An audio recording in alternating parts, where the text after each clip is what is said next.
Selamat datang di channel YouTube Dokter Kampung. Berbagi literasi, berbagi kehidupan beragam. Kita lanjutkan lagi, berjumpa lagi dengan saya Sumadi di kajian filsafat ilmu. Nah, seringkali kita ketika mengkaji filsafat ilmu seakan lupa bahwa filsafat ilmu itu ada keterkaitannya, ada kemanfaatannya dalam kehidupan sehari-hari. Jadi bukan saja dalam konteks pengembangan ilmu secara ketat. Nah, beberapa ahli menjelaskan bahwa terdapat sejumlah manfaat belajar filsafat ilmu dalam kehidupan sehari-hari. Yang pertama, bahwa belajar filsafat ilmu itu mengembangkan berpikir kritis.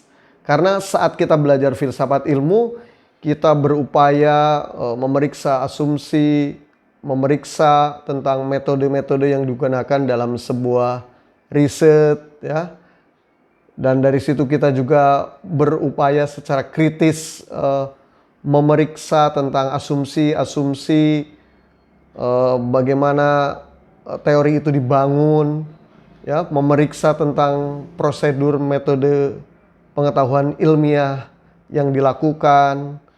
Sehingga dari situ kita semua dapat belajar lebih kritis, lebih sistematis, bagaimana kita belajar juga mengevaluasi tentang apa yang disebut dengan bukti-bukti ilmiah.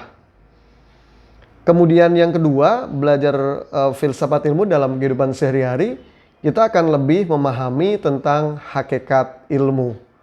Kalau Yuyun Surya Sumantri itu misalkan memahamkan bahwa filsafat ilmu itu adalah filsafat ilmu pengetahuan yang mengkaji tentang hakikat ilmu. Sehingga kemudian kita dari situ dapat memahami apa sih pokok masalah objek kajian dari ilmu. Kemudian metodenya seperti apa. Kemudian implikasi etisnya di dalam penggunaan ilmu seperti apa. Nah, oleh karena itulah ketika kita memahami filsafat ilmu, maka kita juga belajar memahami bangunan hakikat ilmu pengetahuan. Nah, kemudian yang ketiga, memahami filsafat ilmu, ya ini juga ikut berkontribusi di dalam memajukan ilmu pengetahuan. Bayangkan ketika kita belajar filsafat ilmu kan kita mengkritisi, mengevaluasi, ya, menganalisis berbagai teori yang sekarang sedang established, sekarang sedang dominan, sekarang sedang menghegemoni. Dari situ kemudian kita juga melihat ada sejumlah kelemahan-kelemahan. Dari sejumlah kelemahan teori, metode, maka kemudian akan melahirkan teori-teori baru sebagai pengembangan terhadap ilmu pengetahuan. Seperti misalkan yang saya lakukan dan teman-teman adalah pengembangan ilmu pengetahuan sosial juga eksak yang berperspektif feminis atau berperspektif perempuan. Karena dalam berbagai kajian ternyata pengembangan ilmu-ilmu sosial itu juga berkontribusi, juga ilmu-ilmu Islam berkontribusi terhadap pelanggengan peminggiran terhadap perempuan. Walau ya tentu mungkin itu di luar kesadaran, tetapi maka dengan belajar filsafat ilmu kita dapat mengembangkan pendekatan-pendekatan baru yang lebih ramah bagi dunia laki-laki dan dunia perempuan secara setara, secara seimbang.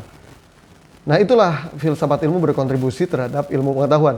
Kemudian yang ketiga, dengan belajar filsafat ilmu ini juga mengembangkan kesadaran etis. Krisis secara mondial, secara dunia ini, kalau menurut beberapa ahli ekonomi pembangunan, itu juga tidak terlepas dari sumber krisis etis gitu. Nah, dengan belajar filsafat ilmu, kita mencoba bagaimana menggunakan ilmu secara bertanggung jawab, dan kemudian pengembangan ilmu yang membangun kesadaran implikasi etis gitu. Apakah kemudian mengembangkan ilmu itu memiliki nilai kemanfaatan yang lebih luas atau justru menimbulkan kerusakan-kerusakan yang lebih luas. Maka batasan etis, kesadaran etis ini menjadi penting agar ilmu lebih bermanfaat bagi dunia kita. Kemudian yang kelima, dengan belajar filsafat ilmu itu membantu kita untuk membangun keterampilan memecahkan masalah.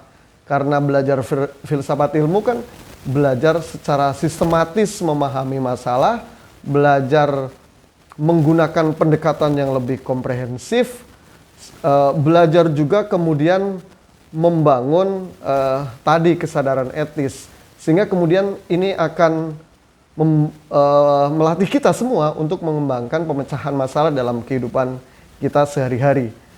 Nah, teman-teman semua, sehingga semua manfaat ini kita itu bisa terapkan dalam kehidupan sehari-hari, sehingga apa yang kita hasilkan dari pendekatan yang kita tentukan, ya, dan keputusan yang kita lakukan itu adalah keputusan yang arif dan berimplikasi etis. Terima kasih. Nanti kita lanjutkan kajian filsafat ilmu untuk yang selanjutnya.